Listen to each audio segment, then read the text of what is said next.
Tommy एक छोटा सा कुत्ते का बच्चा था जो हर वक्त कुछ ना कुछ खाता रहता था। उसे ज़रा तमीज़ नहीं थी कि क्या खाना है और क्या नहीं खाना, और न ही वो इस बात का ख्याल करता था कि जो वो खा रहा है वो किसी और का खाना तो नहीं। इसके खाने की आदत देखकर पड़ोस में रहने वाली बिल्ली नीलो ने उसे कहा कि वो उसी तरह खाता रहा तो बहुत मोटा हो जाएगा, मगर उस वक्त भी टॉमी एक हड्डी भनभोड़ने में इतना मगन था कि इसने नीलो की बात सुनी अनसुनी कर दी।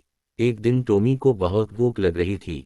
नाश्ते के वक्त से पहले ही उसने नीलो के बावर्ची खाने में झांका तो उसे वहां नीलो के लिए बिस्किट पड़े हुए नजर आए।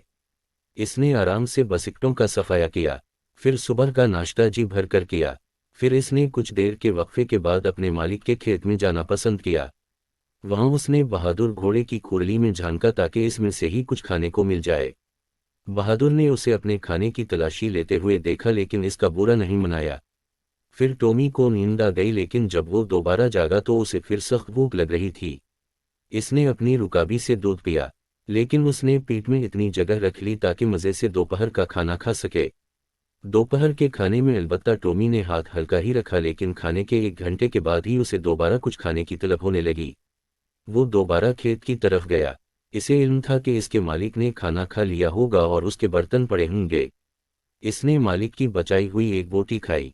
अब वो दोबारा घर के बावर्ची खाने की तरफ गया और उसमें पड़ी सफाई वाली टोकरी में मुंह डालकर उसे नीचे गिरा दिया और बावर्ची खाने की बची खच्ची खाने की चीज़ों में मुंह मारने लगा। सारे दिन के खानों में इसे रात का खाना बहुत पसंद था और आखिर में सोने से पहले टॉमी की आदत थी कि वो सहन में मटर गश्त करते हुए मुर्गियों का गिरा बचा खिच्चा दाना भी फर्श से चाट लेता। इसकी भूखी तबीयत उसे चैन नहीं लेने देती थी। इस रात जब वो मुर्गियों के बचे खचे डबल रोटी के चोरे की ज़ियाफत उड़ा रहा था कि अचानक इसकी नज़र नीलो बिल्ली पर पड़ी जो इस वक्त सैर के लिए निकली थी। ये इसका रोज़ का मामूल था और रोज़ ही इसका खाना चोरी करके खाना टॉमी का मामूल था, और ये चोरी करना उसे बहुत पसंद था। टॉमी पूरे जोर से दौड़ा, उसने सहन अबूर किया और फिर नीलो के लिए बनाए गए घर के दरवाजे से अंदर घुसने लगा। मगर फिर इसके मुंह से भाव दाव की आवाज़ें निकलने लगीं क्योंकि वो नीलो के घर के दरवाजे पर फंस गया था। इस दिन लालची टॉमी ने इतना खा लिया था कि उसका पेट फूलकर गप्पा हो रहा था।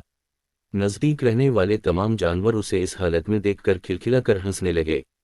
वैसे भी वो चाहते थे कि टॉमी को इन सब का खाना चोरी करने की सज़ा मिलनी चाहिए थी। नीलो वापस आई तो उसकी भी हंसी निकल गई। इसने टॉमी की टांगें पकड़ी और उसे जोर से बाहर खींचा, लेकिन बेसुध वो बुरी तरह फंसा हुआ था। फिर तमाम जानवरों ने इकट्ठे होकर जोर लगाया, तब कहीं जाकर टॉमी को आज़ादी मिली। टॉमी इतना शर्मिंदा हुआ कि आइंदा कभी किसी का खाना ना चरा कर खाने से